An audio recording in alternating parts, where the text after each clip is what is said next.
Good morning, students. Welcome to science class.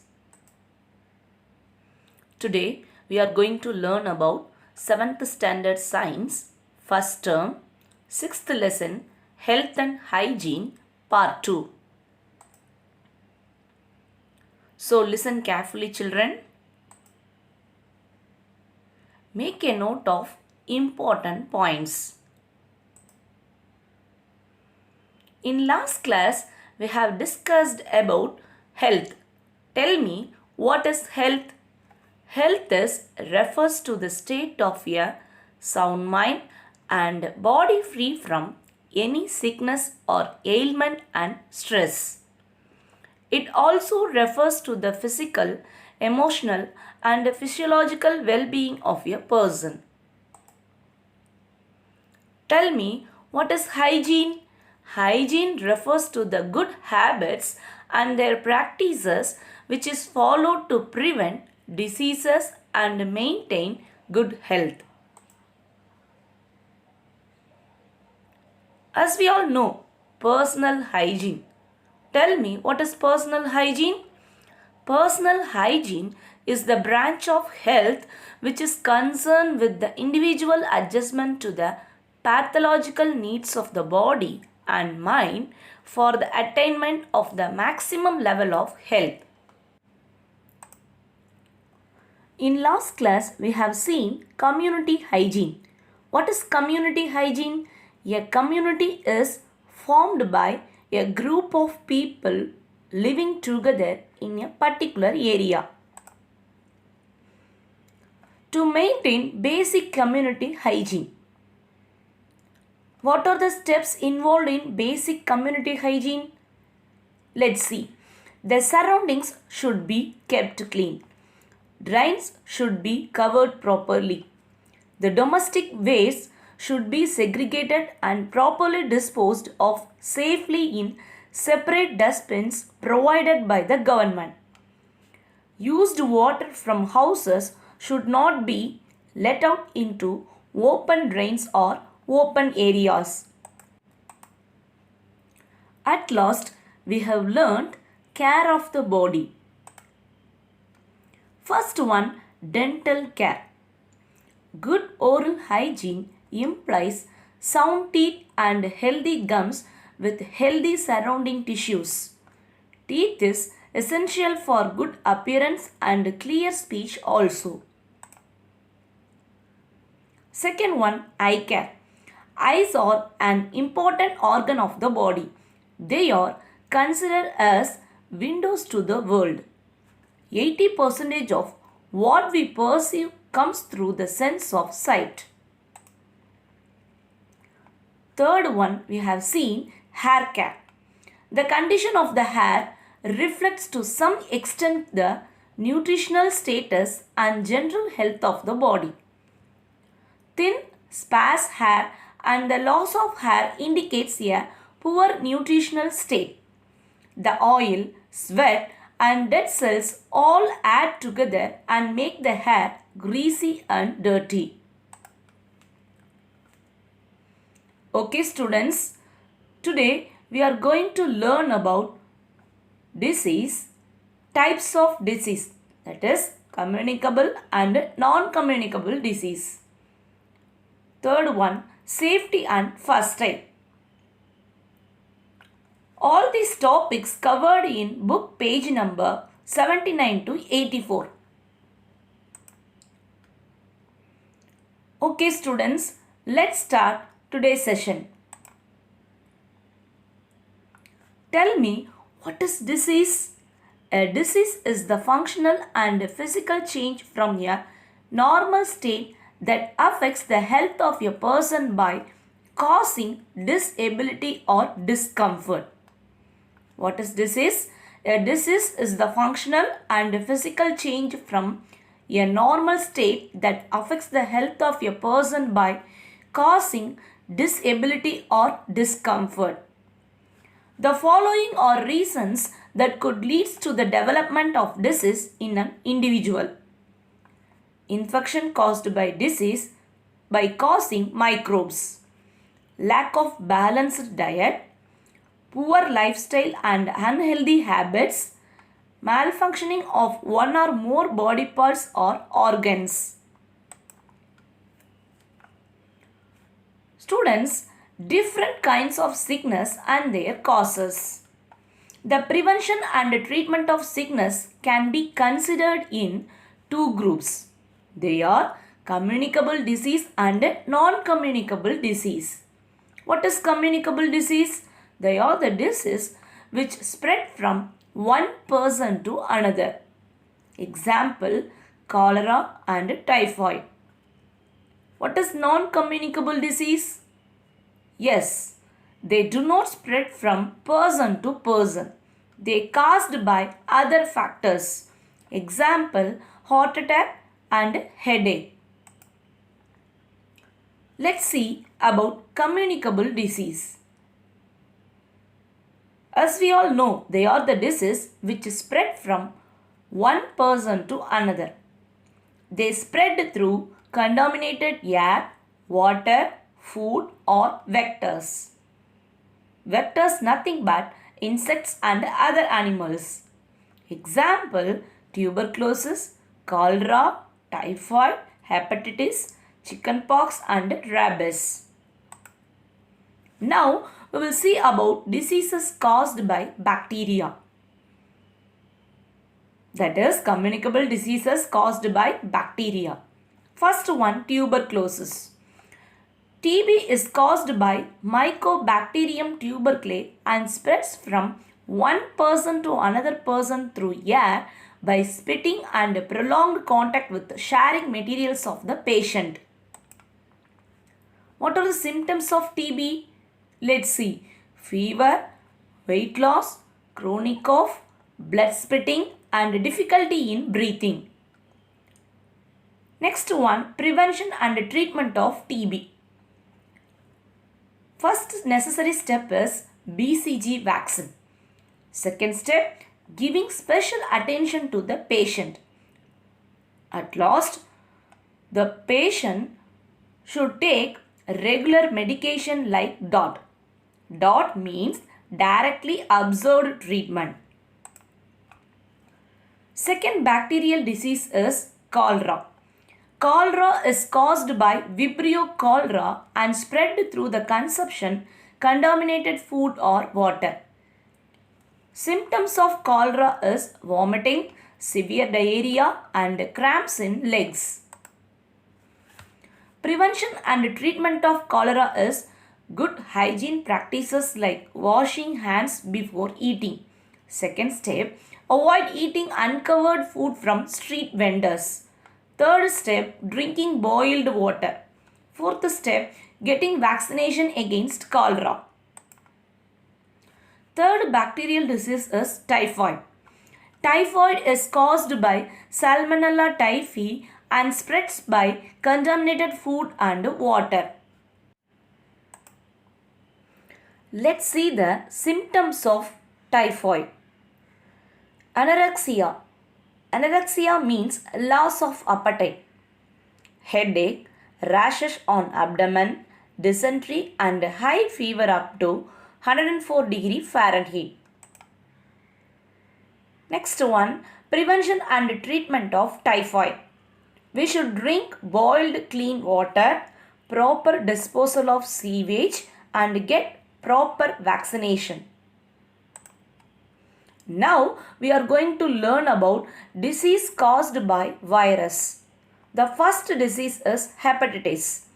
Hepatitis is one of the most dangerous and fatal diseases caused by hepatitis virus A, B, C, D and E. Its mode of transmission is contaminated water, sharing of needles and blood transfusion.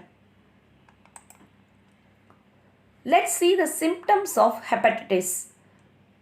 Loss of appetite, vomiting, eyes and urine in yellow color.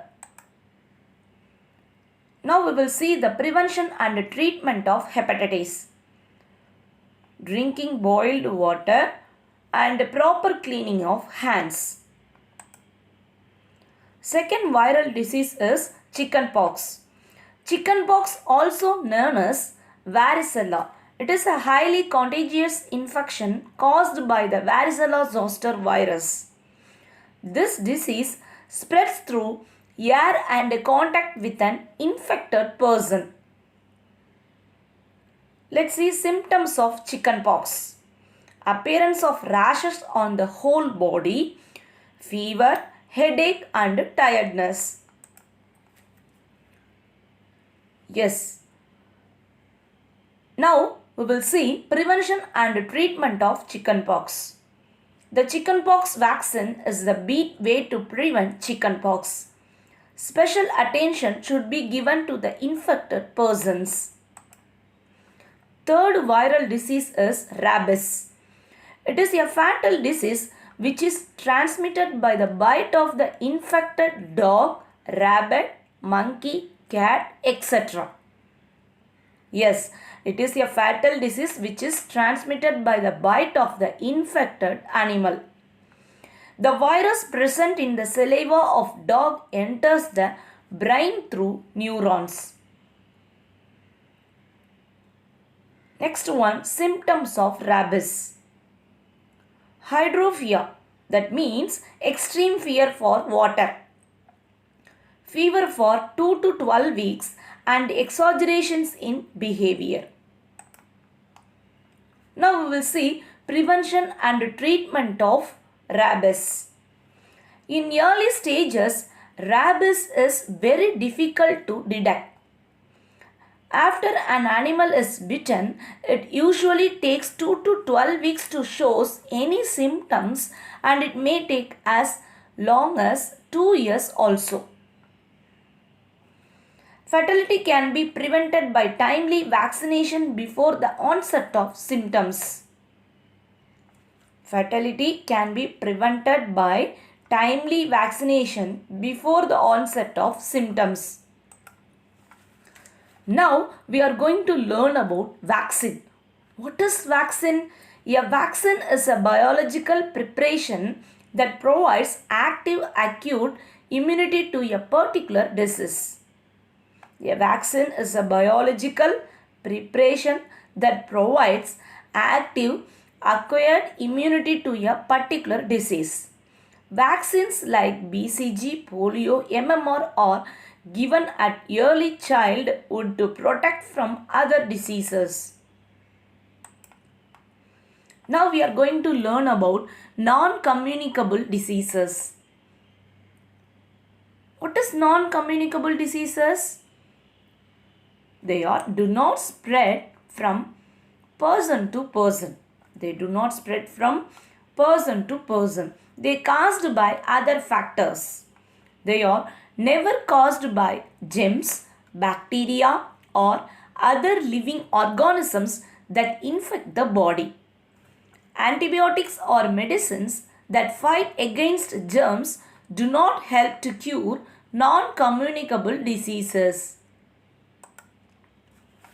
Let's see the reasons of non-communicable diseases. First one, problems caused by wearing out of body parts. Example, rheumatism, heart attack, epileptic seizures, stroke and migraine. Second one, problems caused by external harmful agents entering the body. Example, food allergies, poison intake, alcoholism. Allergies, asthma, poisons, snake bite, cough from smoking, stomach ulcer and alcoholism. Fourth one, problems caused by a lack of trace elements in the body. Example, anemia, night blindness and goiter. Yes, anemia is a iron deficiency. Night blindness because of vitamin A deficiency. Goiter because of iodine deficiency. Anemia, pellagra, night blindness and xerophthalmia, goiter and hypothyroidism because of vitamins deficiency. Now we will see problems caused by malnutrition. Malnutrition leads to kwashiorkor and marasmus. Kwashiorkor is the reason of lack of proteins in diet. Marasmus caused by lack of carbohydrates and proteins in diet. Now we will learn about Leukoderma. Leukoderma is a non-communicable disease caused by partial or total loss of pigmentation in the skin. Yes, melanin is a pigment present in our skin. This condition affects any age, gender and ethnicity. There is no cure.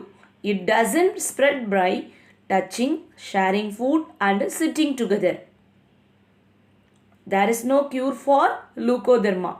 It doesn't spread by touching, sharing food and sitting together. Now we are going to learn about anemia in children.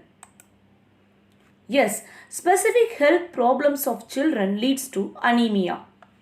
It is also caused due to feeding some other foods instead of mother's milk in infants. Severe anemia in children may lead to hookworm infection, chronic diarrhea and dysentery. Let's see the treatment and prevention of anemia. What are the signs of anemia? They are pale or transparent skin, pale insides of eyelids, white fingernails, pale gums, weakness and fatigue. If the anemia is very severe, face and feet may be swollen, the heartbeat rapid and the person may have shortness of breath. Children and women who like to eat dirt are usually anemic. Now we will learn treatment and prevention of anemia. First step, consuming iron containing food sources. Second step, we'll take pills.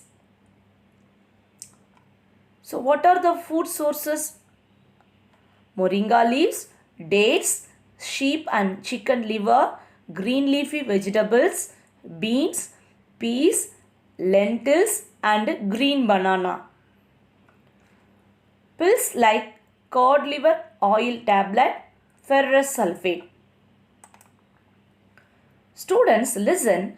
As a general rule, iron supplements should be given orally, not to be injected because it leads to dangerous. Now we are going to learn about safety and first aid. First aid is the immediate treatment given to the victim of trauma or sudden illness before medical help is made available. Once again I tell you, first aid is the immediate treatment given to the victim of trauma or sudden illness before medical help is made available. Let's see the aims of first aid. To save the life, to prevent further bleeding and determine the condition of the patient, to relieve the pain, to provide a medical care available at the earliest.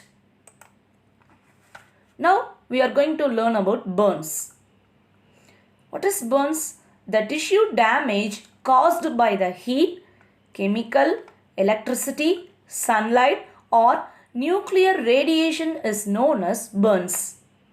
There are 3 types of burns according to degree of burning.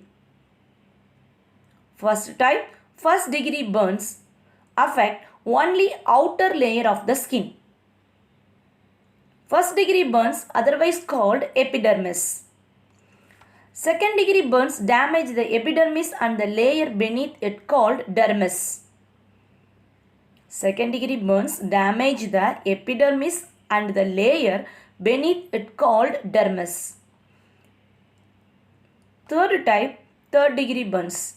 Third degree burns involve damage or complete destruction of the skin to its full depth, damage to underlying tissues also.